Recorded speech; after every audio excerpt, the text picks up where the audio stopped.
ಬೇಗನೆ ಋಷಿಯಾಗಿ ವಿಶ್ವಾಮಿತ್ರ ಎನ್ನುವಂತ ಹೆಸರನ್ನು ಪಡೆದು ಲೋಕದ ಕಲ್ಯಾಣವನ್ನೇ ತನ್ನ ಜೀವನದ ಪರಮಾರ್ಥ ಅಂತ ಭಾವಿಸಿ ಯಜ್ಞ ಸಂರಕ್ಷಣೆಯ ಉದ್ದೇಶಾರ್ಥವಾಗಿ ನಮ್ಮಲ್ಲಿಗೂ ಬಂದಿದ್ದು.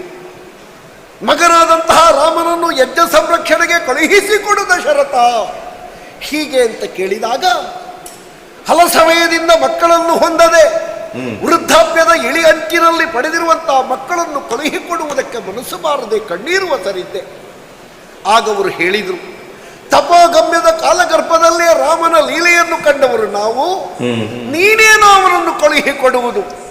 ಅವನಿನ್ನನ್ನು ಅಪ್ಪನಾಗಿ ಆಯ್ಕೆ ಮಾಡಿದ್ದಾನೆ ಬಿಟ್ಟರೆ ನೀನವನನ್ನು ಮಗನಾಗಿ ಪಡೆದದ್ದಲ್ಲ. ಈ ಮಾತನ್ನವರು ಹೇಳುತ್ತಿದ್ದಂತೆ ಕುಲಗುರುಗಳಾದಂತಹ ವಶಿಷ್ಠರ ಮುಖ ನೋಡಿದ್ರೆ ಅವರು ಅಸ್ತಮುದ್ರೆಯನ್ನಿತ್ತರು. ನನ್ನ ಮಗನನ್ನು ಅವರ ಜೊತೆಯಲ್ಲಿ ಕಳುಹಿಸಿದೆ. ಶಾಪದ ಮೂಲಕವಾಗಿ